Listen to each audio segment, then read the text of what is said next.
praise the Lord. வேதம் சொல்லுகிறது, நான் சாரோனின் ரோஜாவும் பள்ளத்தாக்கின் லீலியுமாய் இருக்கிறேன்.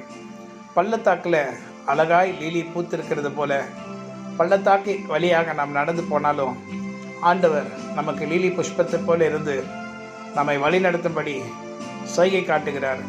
நீ பயப்படாதே, நான் உனக்கு மலர்ந்த முகத்தோடு உன்னை பார்த்து கொண்டிருக்கிறேன் என்று சொல்லுகிறார். அவர் சாரோனின் ரோஜா, த ரோஸ் ஆஃப் ஷாரன் அவருடைய பேர். அப்படிப்பட்ட ஆண்டவராகிய கர்த்தர் நம்மோடு கூட இருக்கிறார். ஹல்லேலூயா. கிருபையின் தேவன், இரக்கத்தின் ஆண்டவர். இயேசு கிறிஸ்துவின் மூலமாக தான் நாம் கிருபை பெற்றுக்கொண்டோம். ஏன்னா இயேசு கிறிஸ்துவின் மூலமாக தான் பிதாவாகிய தேவன் நமக்கு கிருபை அளித்தார். எப்படி என்றால், இயேசு கிறிஸ்து தம்முடைய சுய ரத்தத்தினாலே நம்மை சம்பாதித்தார்.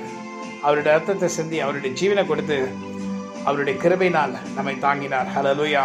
பிதாவாகிய தேவன் நம்மேல் வைத்திருக்கிற அன்பினாலே அவருடைய ஒரே பேரான குமாரனை நமக்கு அனுப்பி நம்மை ரட்சிக்கும்படி, நம்மை விடுவிக்கும்படி, நம்மை ஆஸ்வதிக்கும்படி, நம்மை உயர்த்தும்படி, ஆபிரகாமுடைய சகல விதமான ஆசீர்வாதங்கள் நம்ம இடத்துல வந்து சேரும்படி அவருடைய குமாரனை நமக்கு அனுப்பினார். நாம் பண்ண வேண்டிய ஒரே காரியம் என்னவென்றால், இயேசு கிறிஸ்து நாமத்தை நோக்கி கூப்பிட வேண்டும். அவருடைய நாமத்தினாலே நாம் எல்லாவற்றையும் செய்து முடிக்கலாம், ஜெயிக்கலாம். பலன் அவரிடத்திலிருந்து வரும், அவருடைய நாமத்திலிருந்து கிடைக்கும். அவருடைய ஆவியான நமக்குள்ள இருக்கிறார். அவர் நம்மை தாங்கி வழிநடத்துகிறவராக இருக்கிறார். அவருடைய கரம் எப்பொழுது நம்மை தாங்குகிற கரமாய் ஆவியானுடைய கரம் நம்மோடு கூட இருக்கும். ஹல்லேலூயா. நம்முடைய இடது பக்கத்திலையும் நம்முடைய வலது பக்கத்திலையும் தேவ தூதர்களை கர்த்தர் கால் வைத்திருக்கேன். இந்த 2025ஆம் ஆண்டு பிப்ரவரி மாதத்தில் நான் உங்களிடத்தை சொல்லுகிறேன். கர்த்தர் சொல்லுகிறார், தேவ தூதர்களை உங்களுக்கு பாதுகாப்பாய் கர்த்தர் வைத்திருக்கிறார்.